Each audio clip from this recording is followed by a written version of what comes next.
Hello guys, আজ সৃজনী আমি বলছি। আজকে করব লাউ পাতায় রুই মাছ। এটা জ্যান্ত রুই মাছ। এর মধ্যে আছে ধনে, গোটা জিরে, কাঁচা লঙ্কা,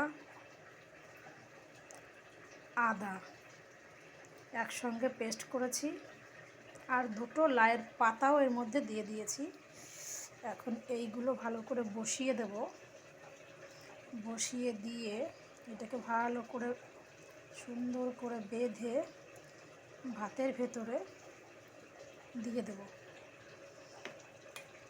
এটা আমাদের তো খুব প্রিয় একটা রেসিপি। কে কেমন খাও? অ্যাকচুয়ালি লাউ পাতায় কই মাছটাই বেশি খেয়েছি, কই মাছ, জ্যান্ত তেলাপিয়া, কিন্তু রুই মাছটা আজকে প্রথমবার ট্রাই করছি। আশা করছি ভালো হবে। খাওয়ার পরে তো আর বলতে পারবো না। তো এটা যে কয়বারই খেয়েছি, কাঁচা মাছ ভাপা দুর্ধর্ষ, জাস্ট ওয়াও। ওকে, এবার এটাকে বাঁধবো, হাতটা ধোবো, ধুয়ে এটাকে বেঁধে ভাতের মধ্যে দিয়ে দেবো। এদিকে ভাত হচ্ছে, জলটা কমিয়ে ওর মধ্যে বসিয়ে দেবো। এদিকে আর একটা সবজি হচ্ছে।